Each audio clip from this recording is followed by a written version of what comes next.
And now you go live, that's it.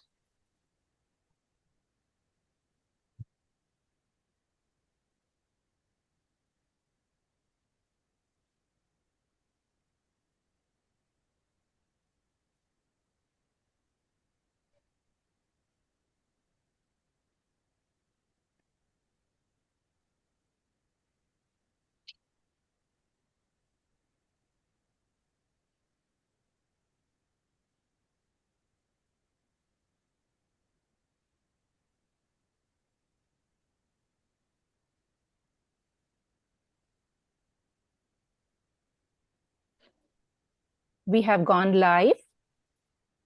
A very warm welcome on behalf of International Academy of Ethics to a wonderful group of panelists gathered here to celebrate not one, but two wonderful things that are happening.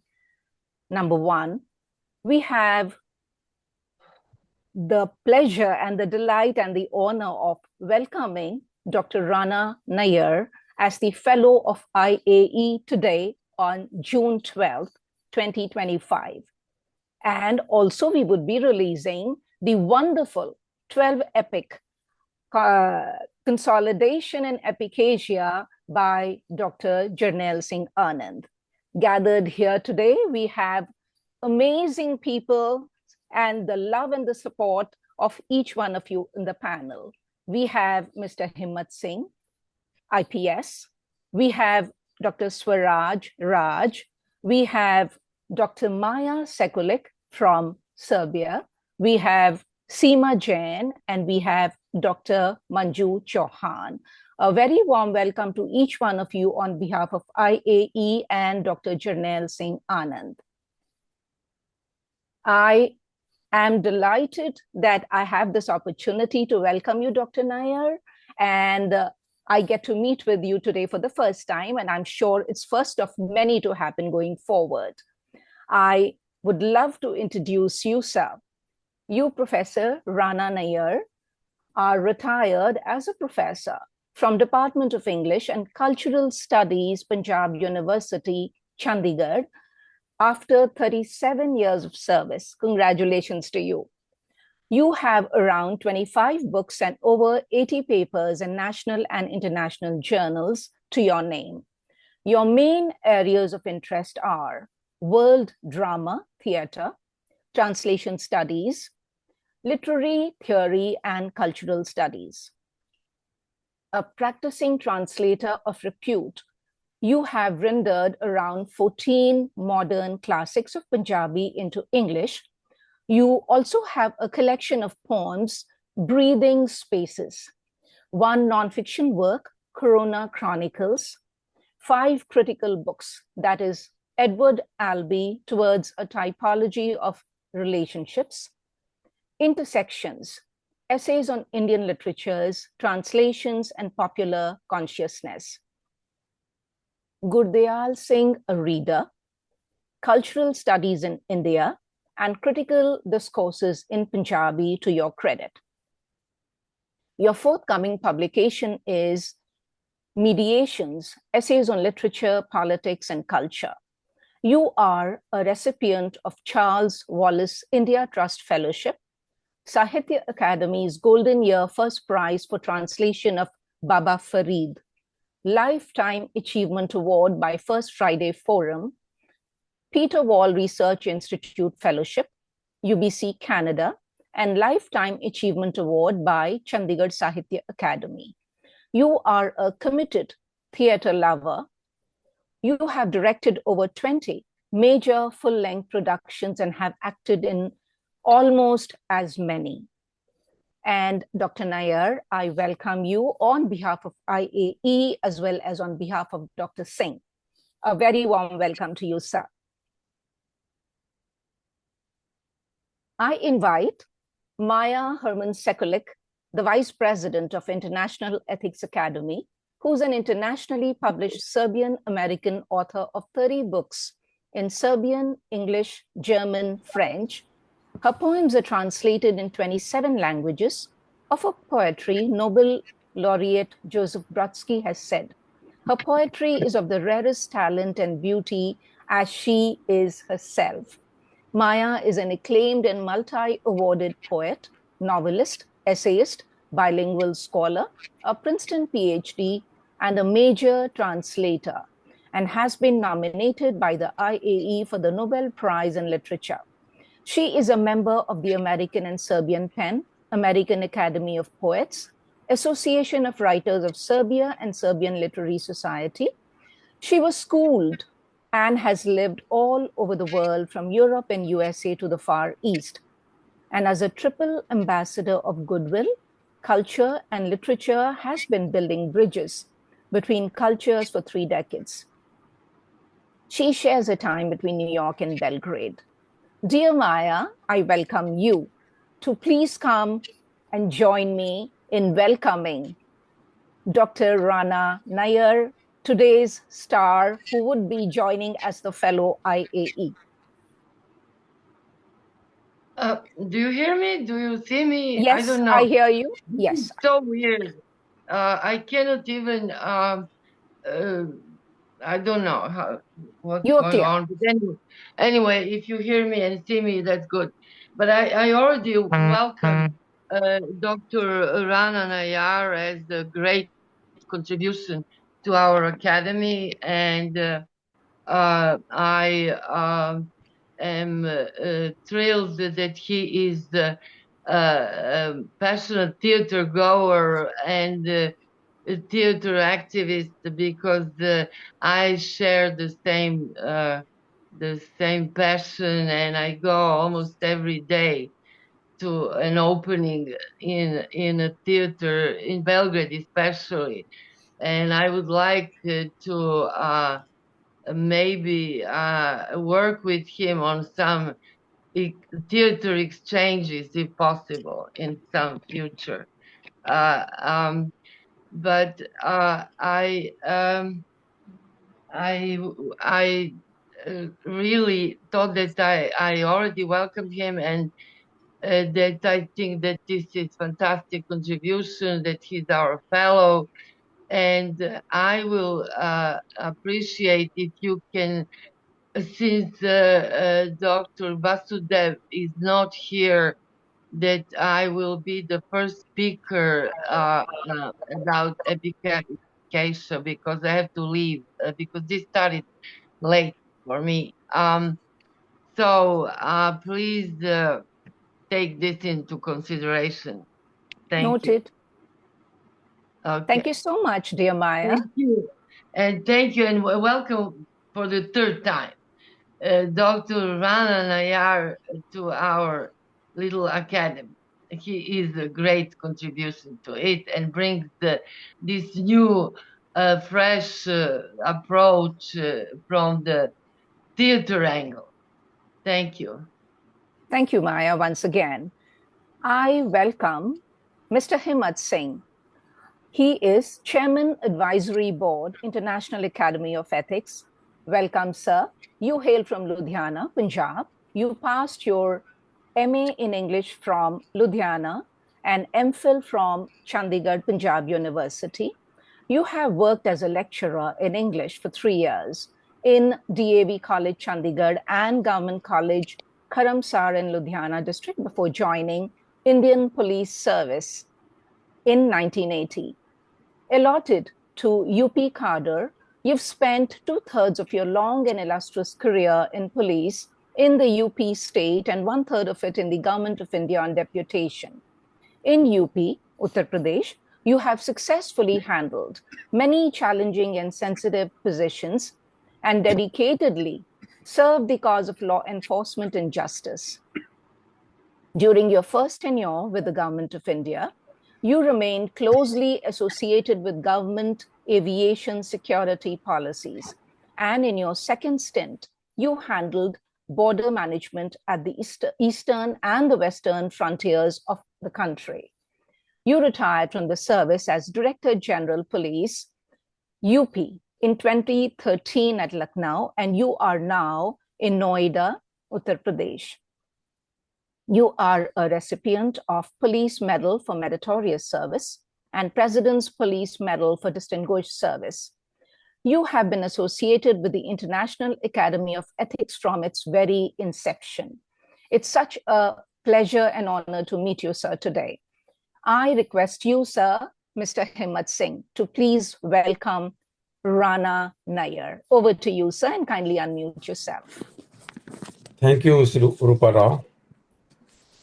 Dear Dr. Rana Nayar, Chief Guest of the event today, Dr. Jernail Singh Anand, President, International Academy of Ethics, Dr. Maya Haman Sekulik, Vice President, IAE, Dr. Sawaj Raj, Professor Emeritus and Distinguished Scholar and Critic, Professor Seema Jain, Associate Director, Ms. Rupa Rao, and Professor Manju Chauhan. Gracious ladies and gentlemen, good evening.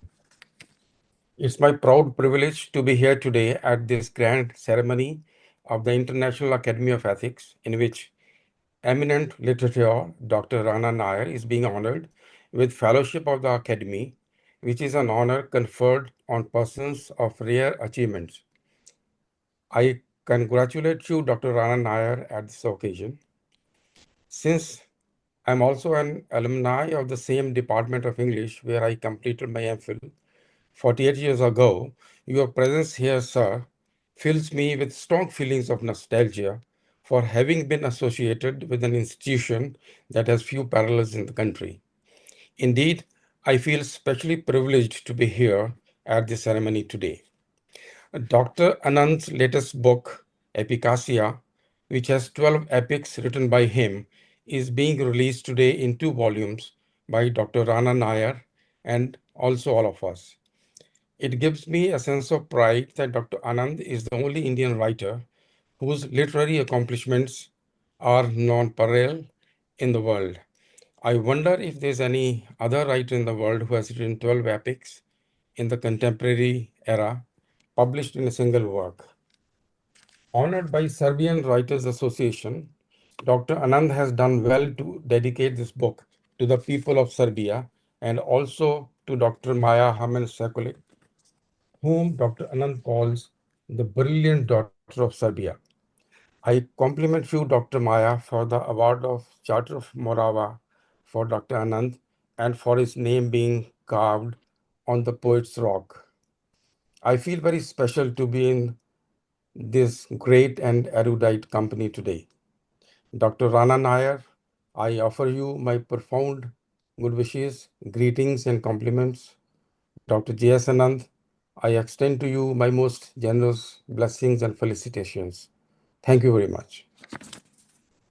Thank you so much for such a wonderful speech and your words, sir, Mr. Himmat Singh. I invite Dr. Jernail Singh Anand, author of 180 plus books, founder IAE. He is laureate of Seneca, Charter of Morava, Franz Kafka, Maxim Gorky, and Science Peace Award, and his name adorns the Poet's Rock in Serbia. He's a global poet, author, philosopher, environmental activist, and an interdisciplinary critic and activist and thinker. In his prolific literary career, he has written across poetry, fiction, nonfiction, and spiritual writing. And today we would be releasing another wonderful contribution to literature, which we will talk about next. Dr. Singh has carved a unique literary path, blending poetry, philosophy, social commentary in his works.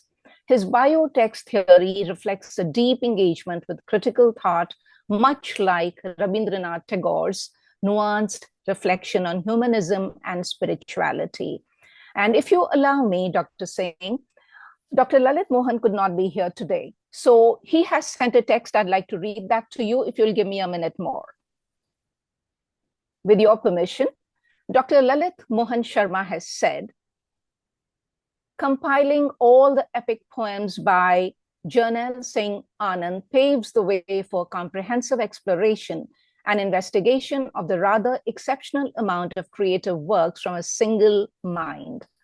A most singular aspect of this literary output is the poet's approach to literary classics equipped by the contemporary credentials, and he has spliced into such celebration of classics the moods, the milieu of our times, and in the process, he's able to crystallize in verse what recalcitrant ailments and recurring imponderables agonize the modern mind.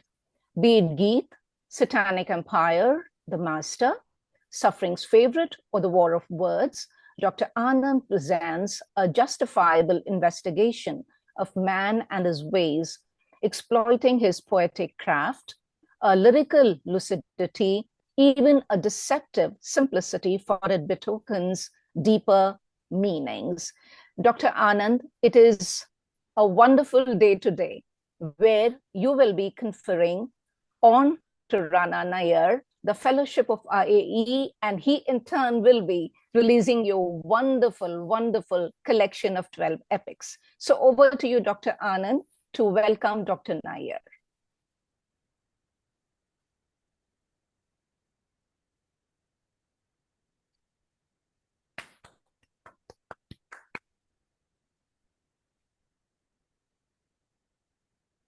We see the beautiful certificate conferring the fellowship of International Academy of Ethics. And congratulations to you, Dr. Rana Nayar. You are one of us and you are a fellow of IAE starting today. So one of the prefixes you will have is fellow IAE, in addition to the multiple myriad things you do and you carry on your shoulders so lightly and beautifully with grace. Thank you, Rupa. And really, I was saying that this is a great day for us, not only as members of International Academy of Ethics, but as writers and as human beings also, that today Dr. Rana Nayar is here with us. That is a great moment for us. Thank you, Dr. Saab, for being with us today and accepting our honor. So I would like to say a few words by way of citation.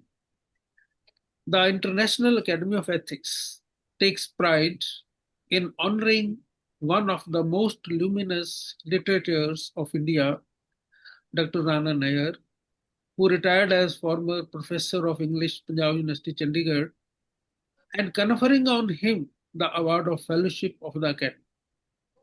Dr. Rana Nayar is an exceptional scholar, a teacher of great passion and commitment, an admirer of the great Indian spiritual tradition, and above all, a great human being.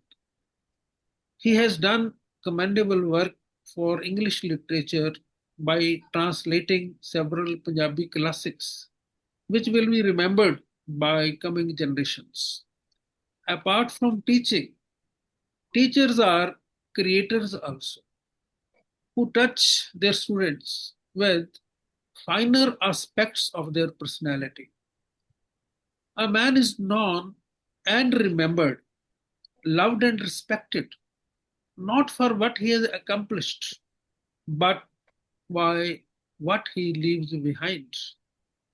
The goodwill that Dr. Nayar has generated while in service follows him even in his retirement.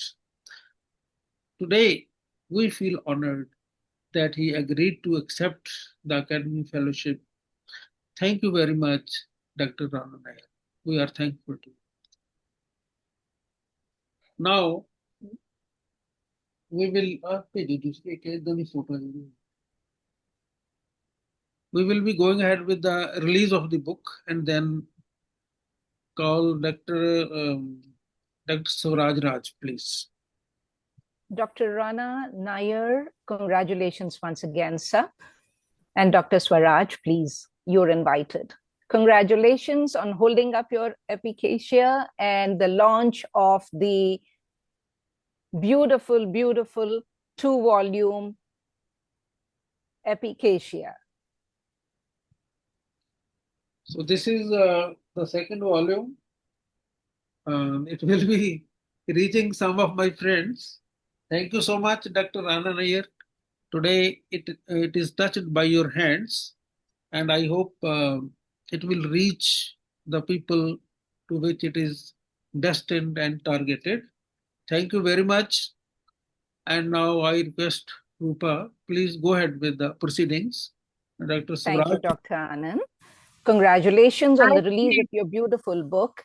And Dr. Rana Nayar, it is my pleasure to invite you, sir, fellow IAE, Rana Nayar, to share your insights, your thoughts, and what you want to share with us today. Over to you. Kindly unmute yourself, sir.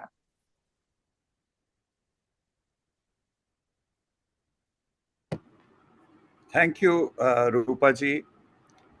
And I don't really have words to express my gratitude to International Academy of Ethics for giving me this honor, which I don't know whether I deserve or not.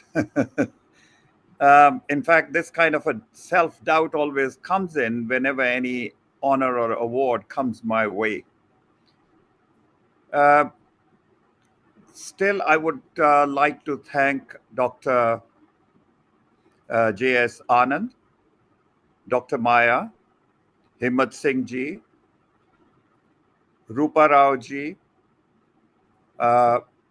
Chauhan, Dr. Swaraj Raj, who has been a long-time friend, and all others whom probably I haven't been able to mention, for giving me this very rare opportunity, let me say, to be connected with IEA. I have known Dr. Anand for a long time. In fact, our association goes back 20 years or so.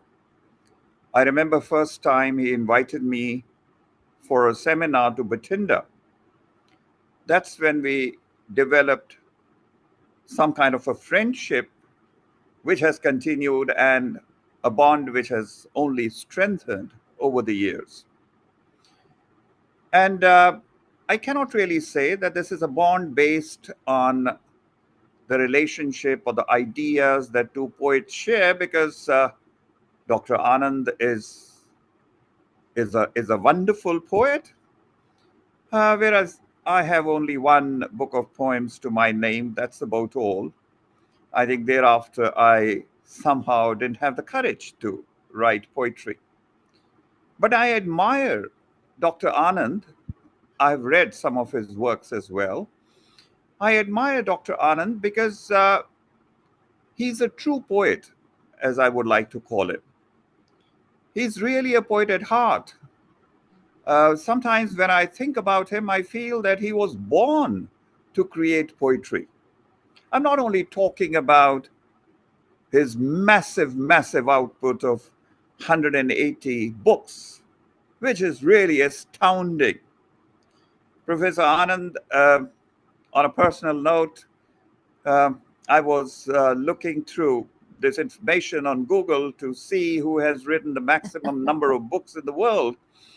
I think that credit is going to belong to you, because Osho Rajneesh is supposed to have authored almost 600 books, which is probably a kind of a record of sorts.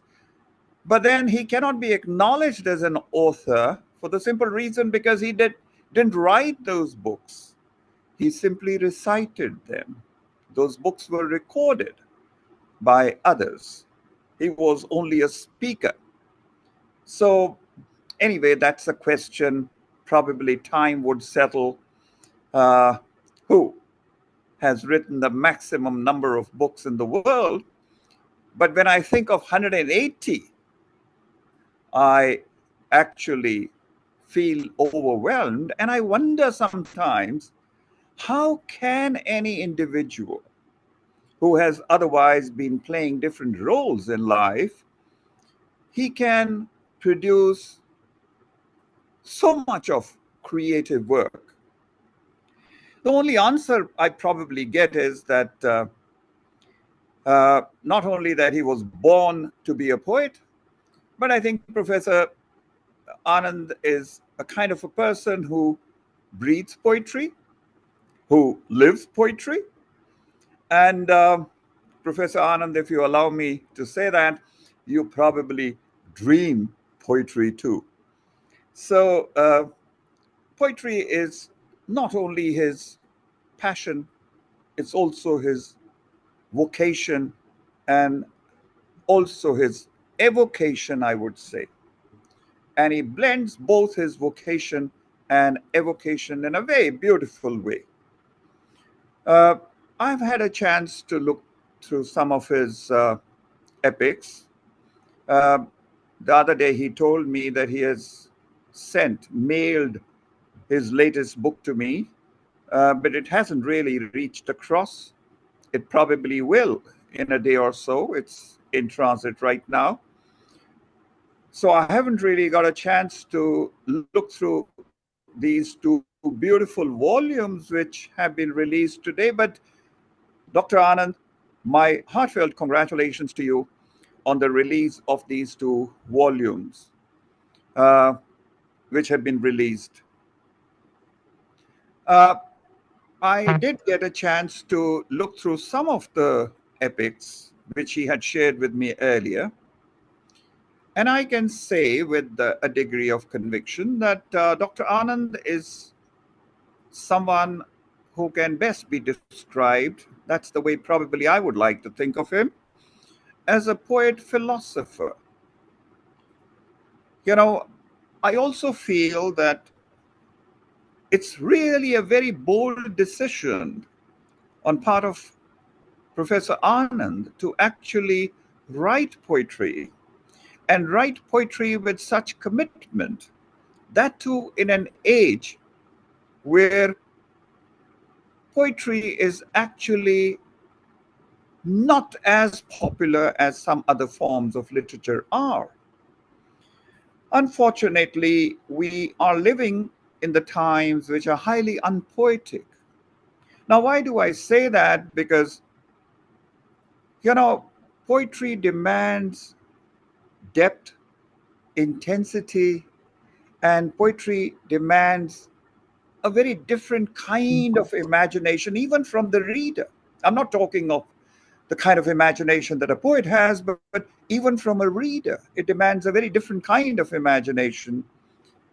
But somehow we are so much, what should I say, we have become slaves to technology to that extent that we have lost the ability to think deeply, to think passionately, to think of life in all its multiple forms. And we tend to we seem to be becoming what I like to say literal minded. So therefore, I think that's the reason. Of course, there are so many other reasons one could cite and one could think of. I'm not really trying to analyze why poetry is not as popular probably as fiction or short story is.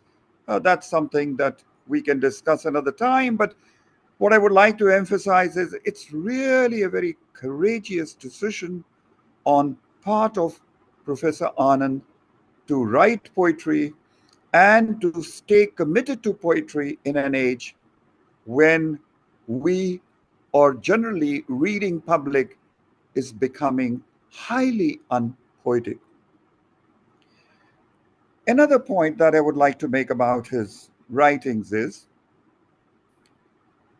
he is his his concern is not with mundane issues.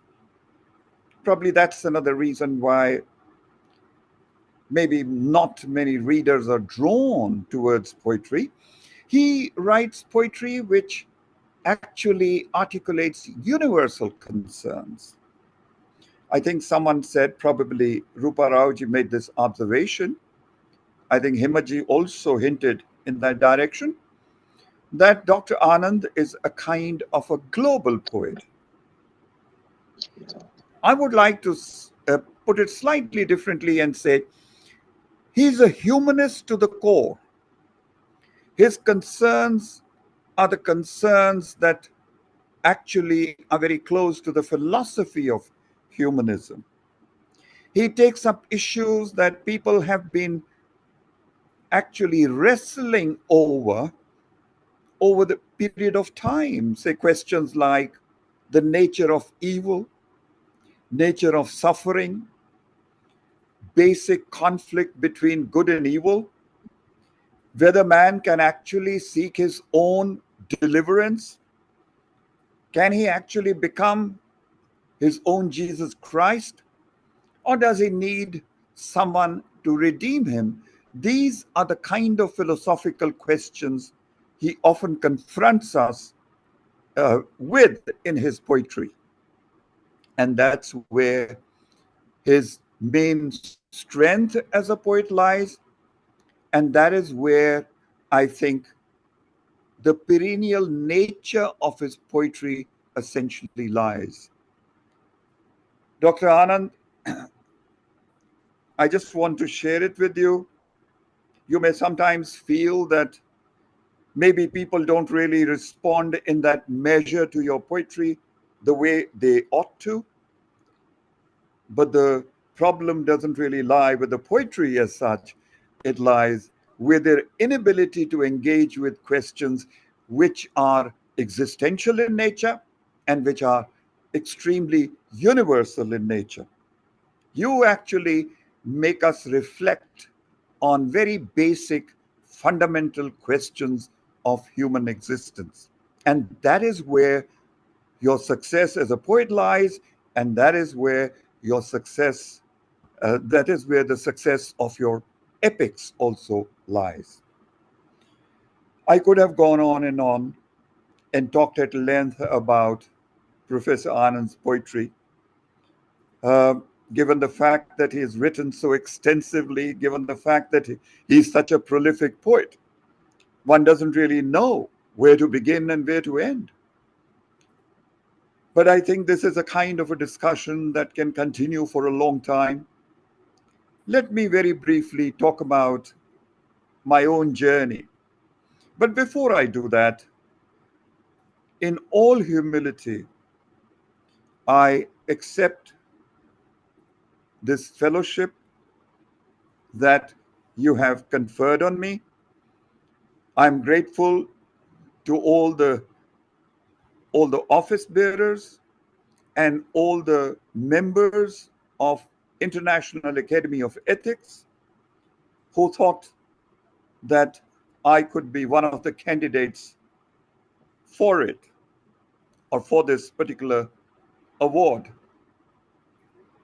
Though, as I said, I'm humbled by it, but my deepest acknowledgement and gratitude to all the office bearers and all the members.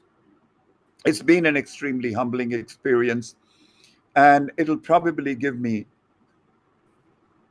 strength and courage to keep on doing whatever little work I have been doing over the years. My connection with ethics, I just want to make brief mention. These are not the kind of things that you often put in your CV, but I think if you allow me and you give me this indulgence, I would just share a few facts. I was born in Amritsar and I come from a business family. One of the reasons why I decided not to follow in the footsteps of my parents who were into business was because I had serious disagreement with the kind of ethics that are practiced in business. I remember a little episode when I got into teaching, my father telling me, "Oh, Rana, look around and see how people are making money out of teaching as well. They are giving tuitions and they are making lakhs and lakhs and they are making palatial houses. What are you doing?" And I remember telling my father, I was a kind of a rebel in the family. I was the first one to break away from the tradition. And I remember telling him that, look, Papa, if I wanted to make money in life, I probably would have come and joined you. The very reason I chose teaching was because there is hardly any money in it, but there is a lot that you can do and a lot that you can contribute. So I don't really know whether, uh, but all I want to emphasize is that uh, right from the beginning, I had a sense of ethics which was at variance with popular understanding of ethics. And I think credit goes to all the members of International Academy of Ethics that they are actually trying to create a kind of an ecosystem where ethical imperatives can not only be disseminated, can not only be popularized, can not only be circulated, but they talk about ethics or ethical imperatives with a rare degree of conviction and passion. I said earlier, we are living in the times which are highly unpoetic, and we are also living in the times when ethics are not the concern of popular consciousness. People don't really like to talk about ethics. So it's actually great service to humanities that this particular academy is doing, that they're keeping the idea and the discussion on ethics alive. I think that in itself is a great job, and I would like to commend all the members of this particular academy for doing such a stupendous job by keeping discussion on ethical imperatives alive, which is so necessary, I feel, for the survival of human race. Thank you. Thank you so much, Dr. Nair. What an honor to listen in to what you have to say and adding your voice and your personage to the very foundation of IAE and the work that it does gives it strength and makes us feel stronger. So thank you for joining in, fellow Dr. Rana Nayar. Thank you very much. Maya, I know it is late for you at Serbia, and you've been so kind as to wait and join in and welcome Dr. Rana Nayar. And you've been with us all along. I invite you now. It's your turn. Over to you to talk about Epicacia and Dr. Jernail Singh's work. Thank you so much for understanding, dear Rupa, as always. Well, first of all, I will say a few words about this speech by Rana Nayar.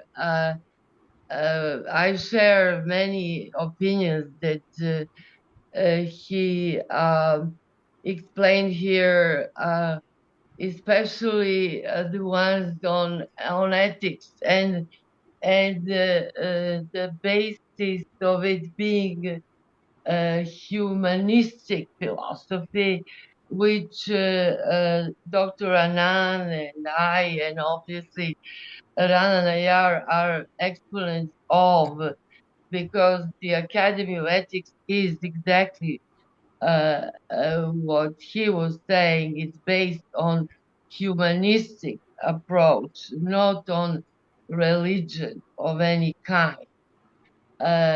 So in that sense, the work of Dr. Anand has a special place and value today, because he's constantly talking about humanist values and and grasping how to deal with it in the modern world.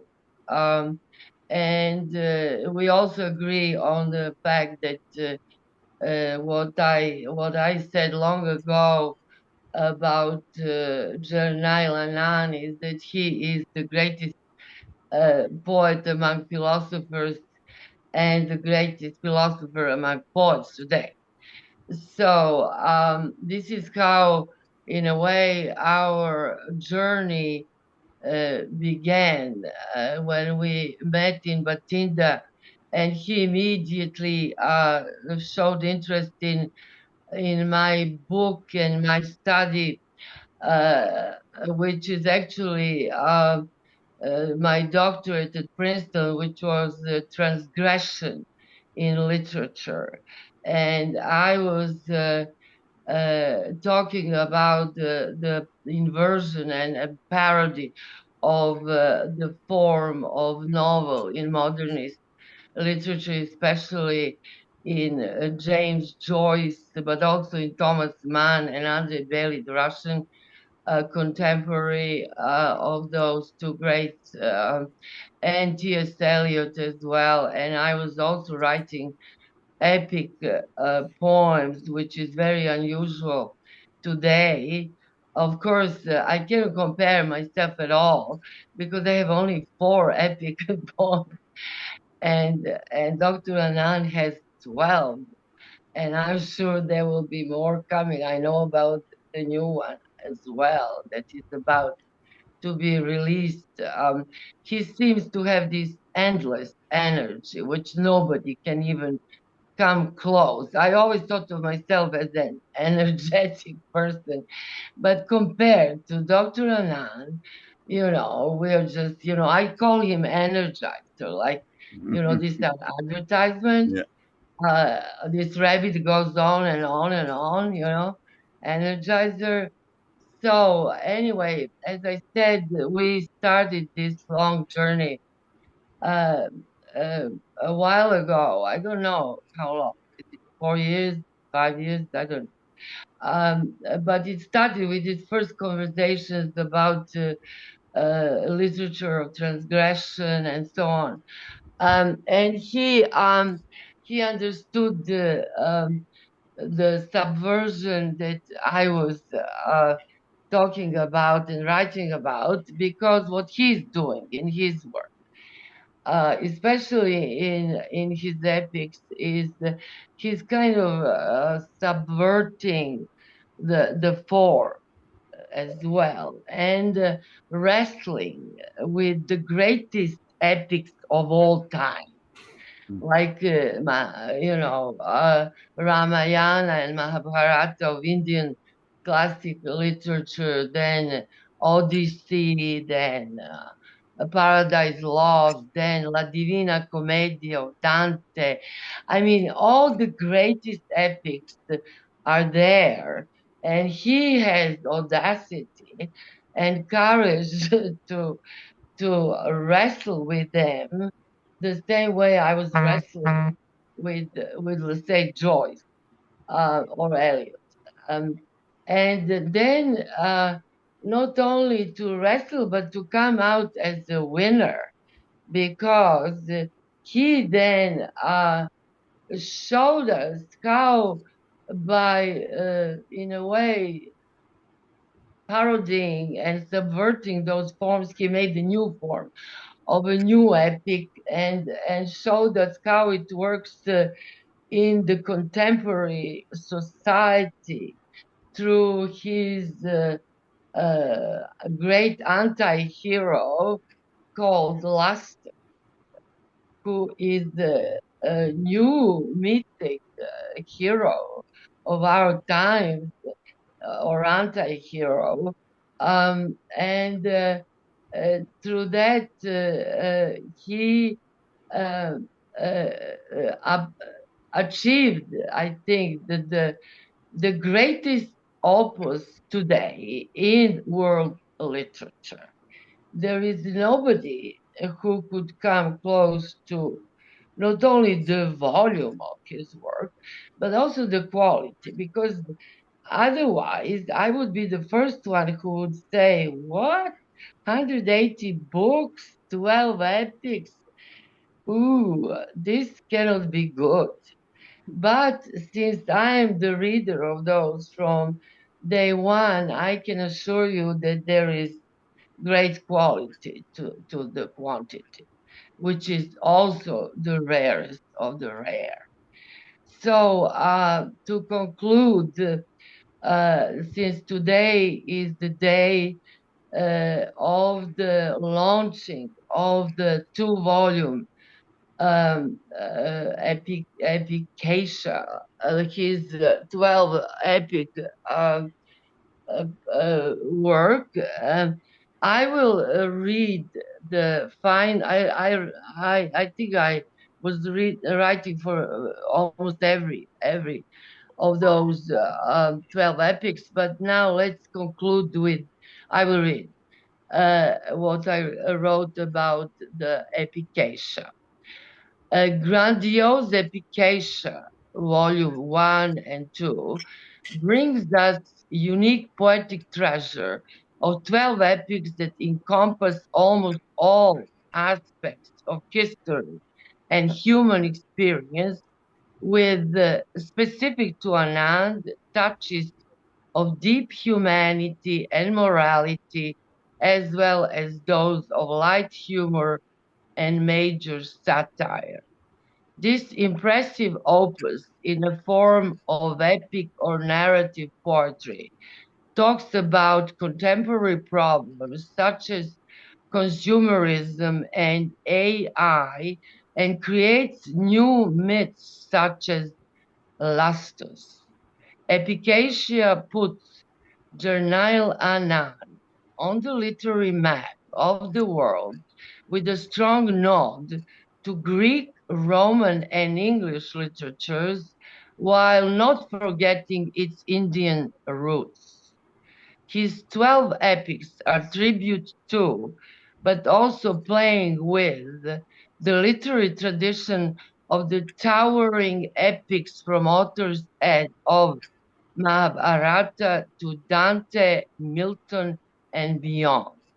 In addition to it, Dr. Anand often adds an aspect of openly didactic and philosophical musings that, in my humble opinion, make him the best philosopher among poets and best poet among philosophers of today.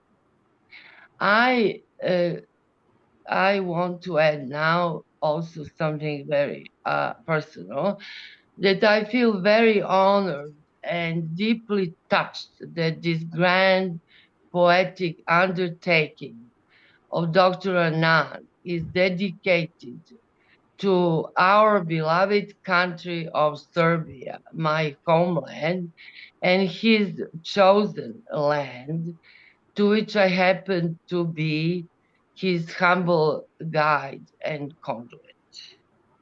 And once again, I feel very, very honored to be part of this journey. Thank you. Thank you so much, dear Dr. Maya. And may I add one more thing here?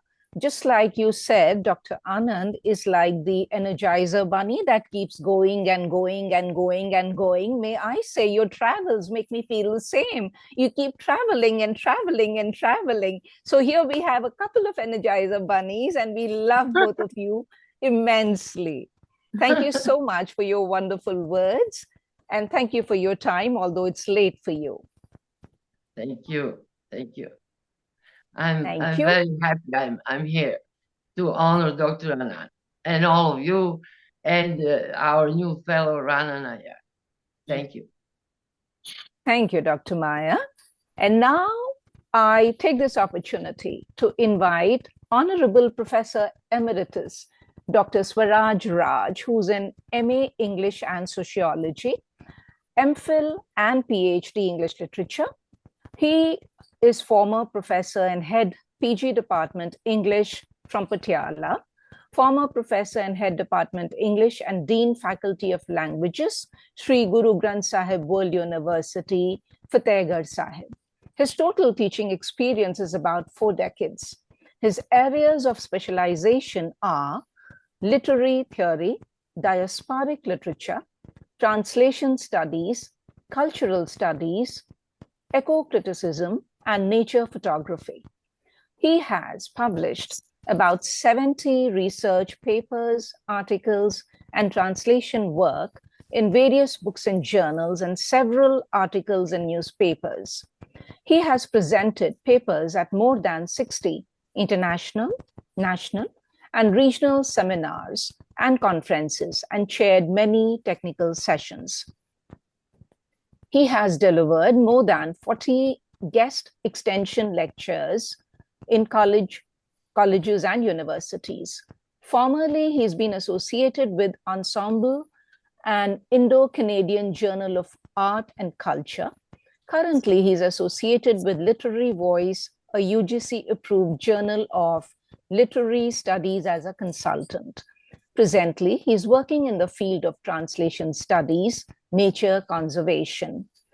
Sir, Professor, I invite you, and thank you so much, Dr. Swaraj Raj, for waiting so patiently. Welcome, and over to you, sir.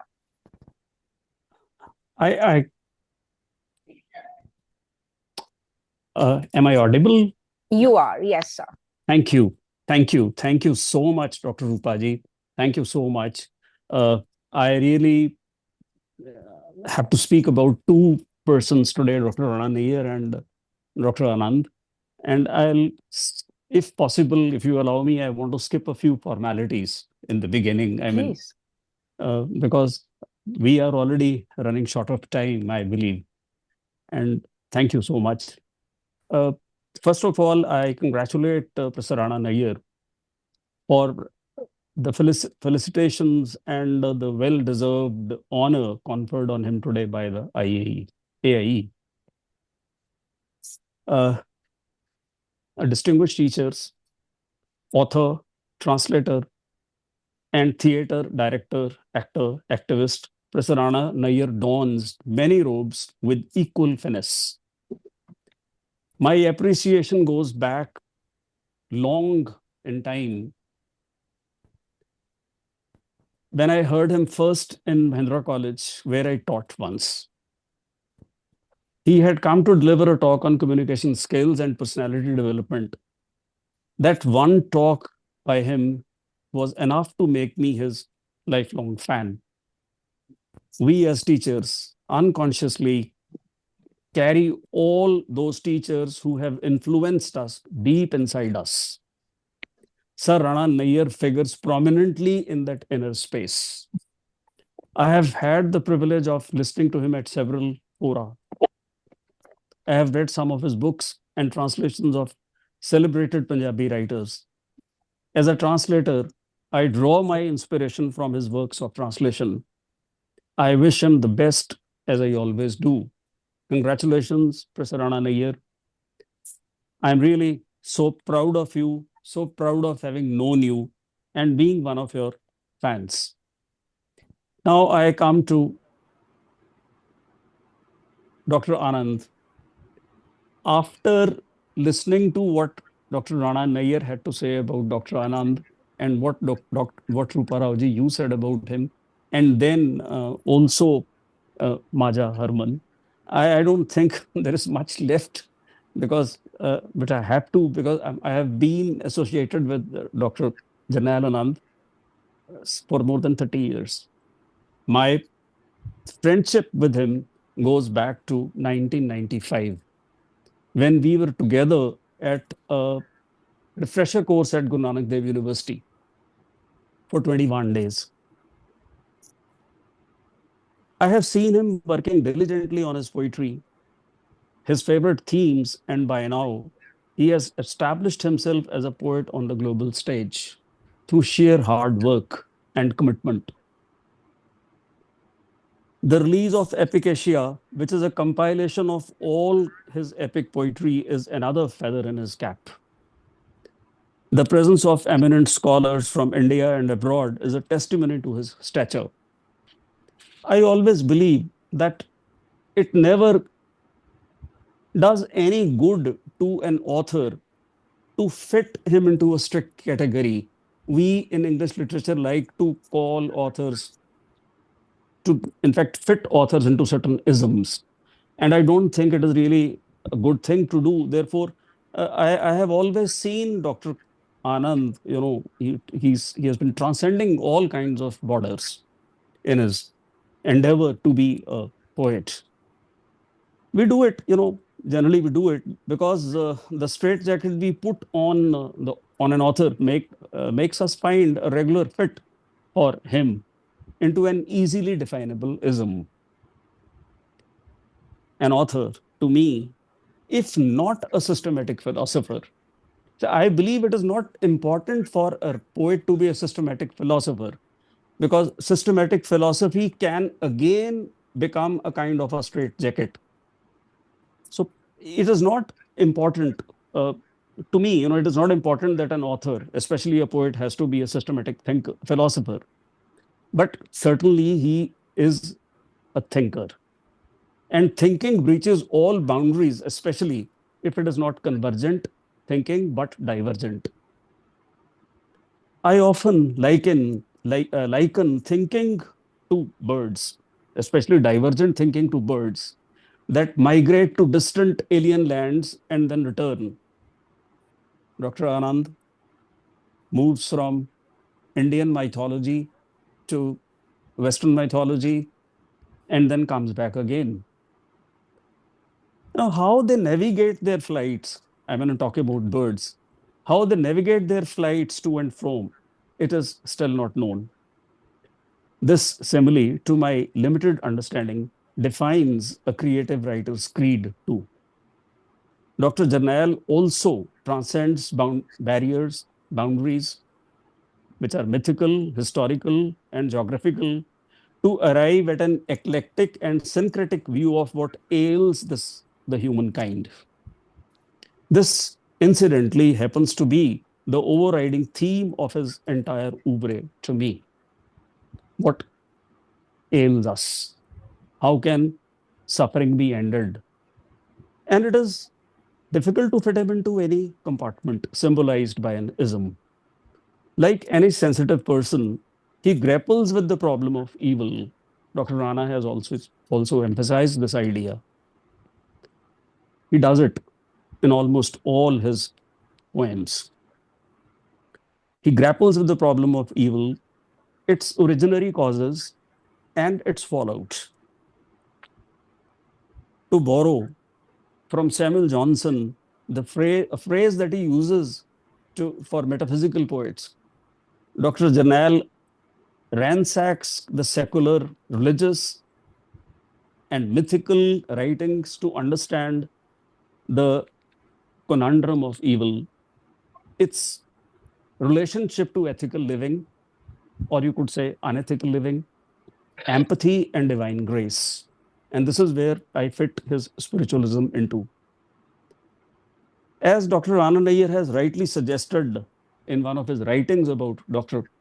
Anand, that Dr. Anand is a synthesizer.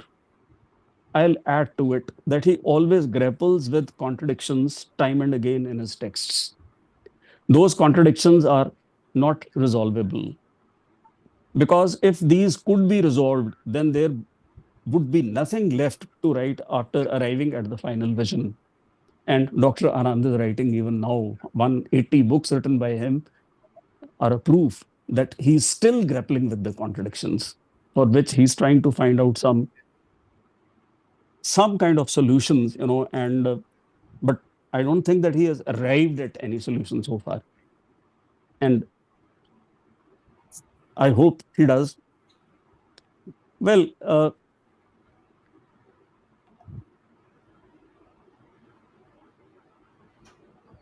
in his book, Suffering's Favorite, I'll end my talk with a reference to this book. In his book, Suffering's Favorite, he raises the same question about the reasons of human suffering. In the very beginning, when he addresses the muse, "O muse, what thy poet seeketh." Then he writes, "How can we alleviate human suffering? Will Sisyphus always sustain as an emblem of eternal pain, embodying the destiny of the eternal pain? I don't think it is merely a rhetorical question, but it's an existential one. Dr. Rana Nayar has already talked about how his themes are existential, and being existential, they're humanistic and they are universal. It's not only a rhetorical question, but it is existential. Is man really born to suffer? These are some questions that he raises again and again. Is man really born to suffer? From here onwards, in this particular book, he plunges into all the ramifications of this question. God, gods and goddesses debate the question of evil on the earth.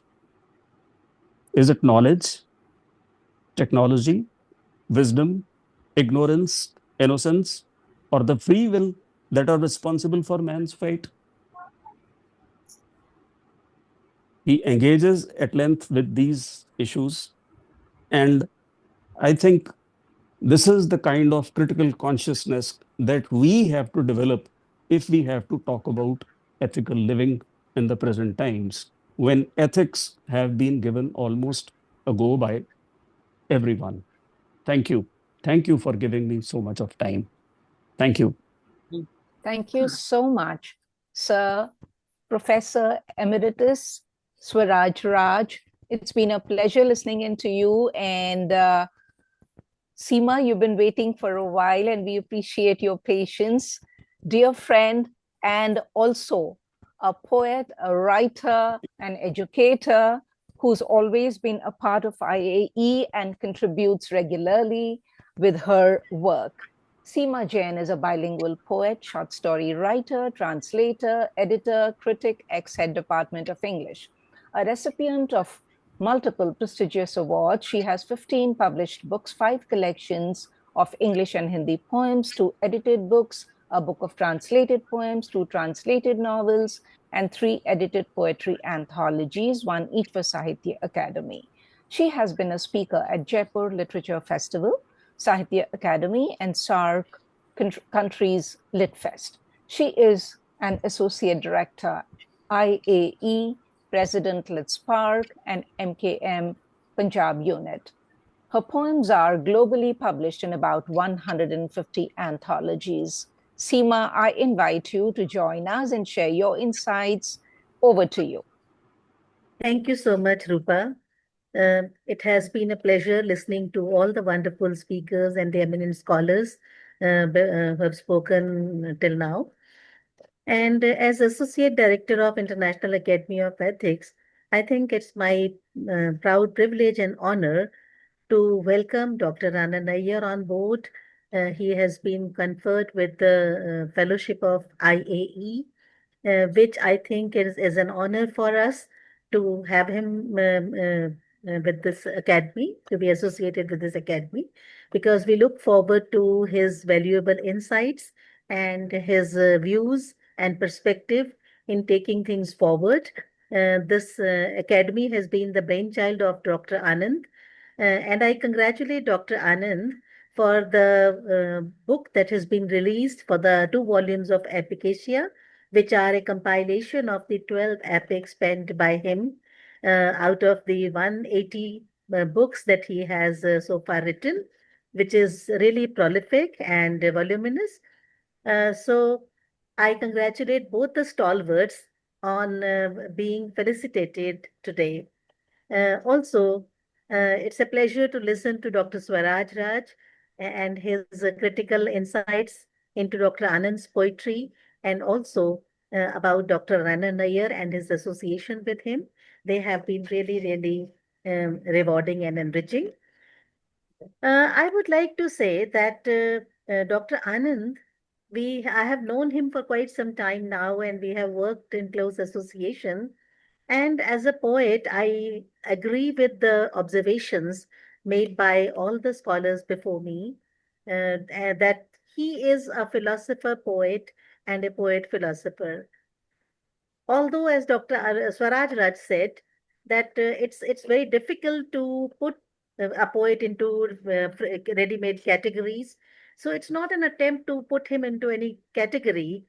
But whenever I read his poetry, this is one thing that occurs to me and strikes me very pointedly, that there is a definite philosophical edge to whatever he writes, and that is so clearly visible in his writing, and especially his the way he grapples with the human situation, human dilemmas, and the existential questions, the predominance of evil in our society. And I think that is where the inspiration to start this International Academy of Ethics also comes in. When we look around us at the world today and the disappearance of ethics and values from our day-to-day life, I think it's a very important initiative that he has taken up, and I'm glad to be joining him in this endeavor. And I look forward to the continuous support and motivation from all the eminent people there who have come on board with us. A few days ago, we had Dr. Nandini Sahu, who was earlier a professor at IGNOU and now who is currently the Vice Chancellor of Hindi University in West Bengal. So she has also been associated. She has now become a part of International Academy of Ethics as a fellow. So it's a greatly inspiring thing to have such scholars on board with us. And I'm sure that in the times to come, the International Academy of Ethics will be able to do more meaningful and constructive work that will be able to make some impact in making this world, the society, a better place. So with this, I think I'm not here to make a formal speech, and I'm very glad to be a part of today's program, which is really enriching and very meaningful. And once again, congratulating Dr. Anand and Dr. Rana Nayar. That's all that I would like to say. Thank you. And just before I wind up, one thing I would like to add that Dr. Rana Nayar talked about, he gave an example from his own personal life, and he talked about his association with ethics right from his childhood. And he quoted the example from his family that he did not opt to join business, rather, he opted for teaching. So I think I would say that a similar experience has been there with me as well, because though I did not belong to a business family and my father was into taxation, but he was a taxation officer, but he wanted me to go into civil services. It was his dream, and he was really after me to prepare for civil services and join that. Though I don't know whether even that would have been a good choice, because it would have given me a lot of opportunity to serve the country in a different way.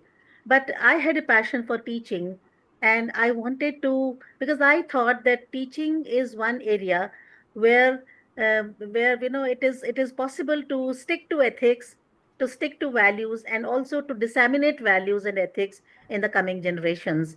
And that would be a good way of serving the society.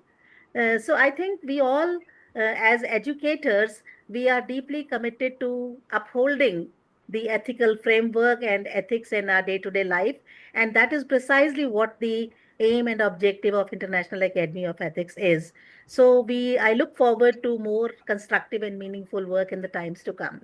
Thank you so much for giving me this opportunity to speak. Thank you so much, Seema Jain. And I think stories from each other, learning about each other, we know that our lives resonate with each other's on some level, some part of it. And it's such an honor to see people connecting and forging a bond to strengthen the foundation of IAE, which wants to do some work for the betterment and will continue to do so by adding the likes of Dr. Rana Nayar. His voice would make a difference, just like you mentioned, Nandini Sahu. We also had the Vice Chancellor, Smriti Kumar Sinha. So it is a pleasure when we have such powerful voices joining in. Thank you so much, Seema. Dr. Manju Chauhan, thank you so much for waiting. You are an author of 4 books, a professor at Chandigarh University. You are a bilingual poet, widely presented and published your works, poetic works, in multiple national, international anthologies and journals. Your Kavya Kalyan, Prem Prahari, Echoes and Sighs, and Bricolage stand as a testament to your literary depth. Your works have garnered acclaim for poetic richness and emotional resonance.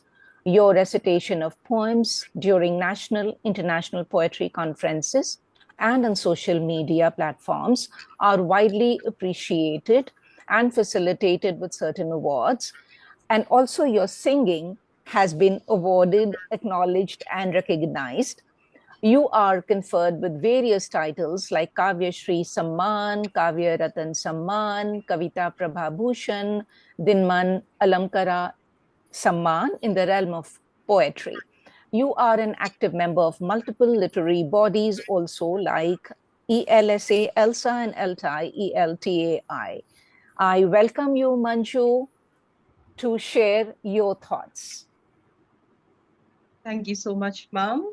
So, first of all, I would like to thank Rupa ma'am for such a beautiful introduction. And yes, I would like to thank Professor Jernail Singh Anand for giving me this opportunity, for making me the part of this meeting.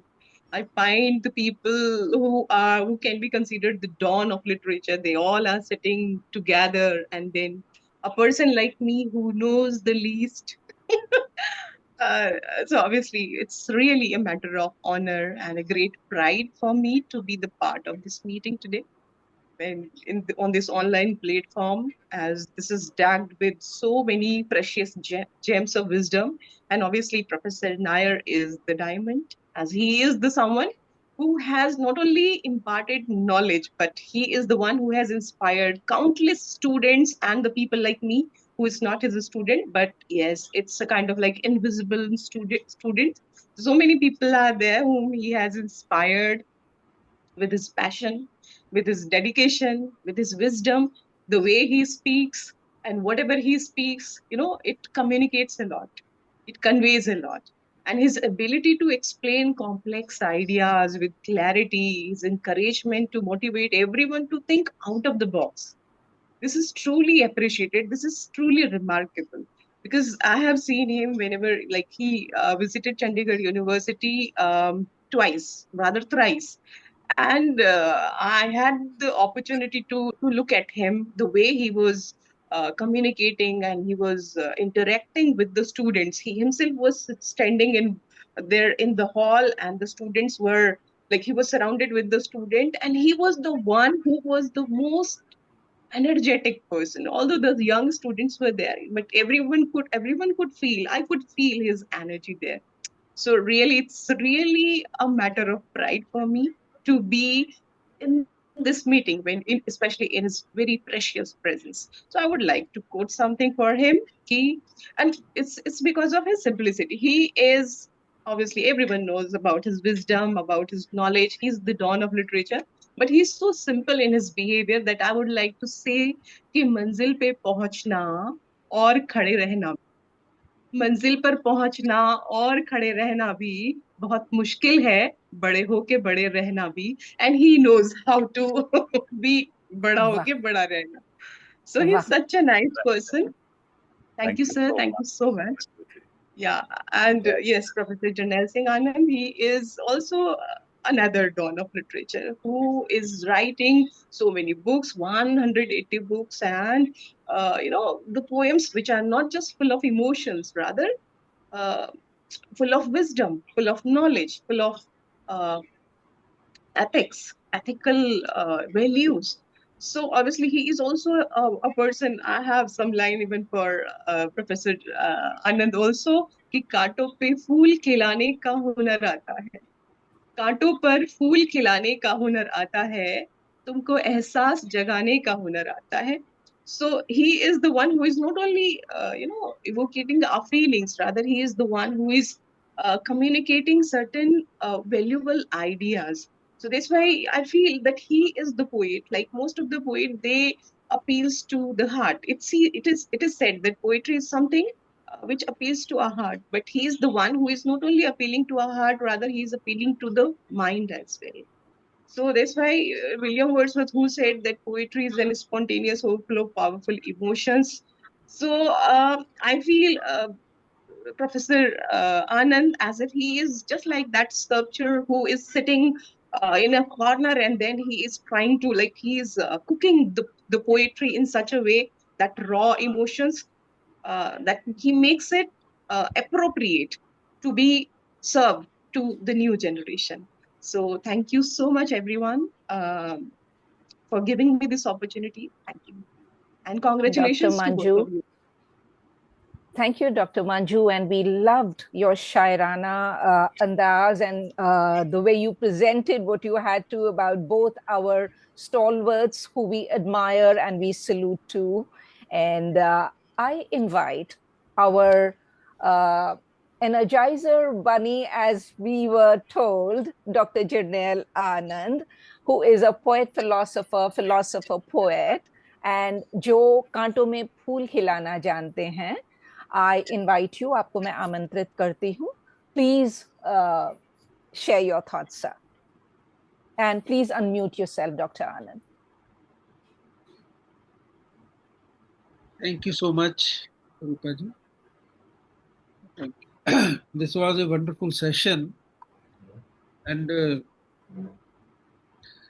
I'm really thankful to all of you. And by name, I would say Dr. Rana Nayar. His observations were really truly great, and I was rather looking at myself whether he's talking about me. I was wondering. And Sir Himmat Singh ji, he was here and he spoke so well. I am always proud of Dr. Maya. Her words, actually, it was she who introduced me to the Western world, for which I am thankful to her. Dr. Swaraj Raj, my best friend, for 30 years, he told it. And we have always shared a very good, companionship, friendship. And Professor Seema Jain was here. She is our associate director.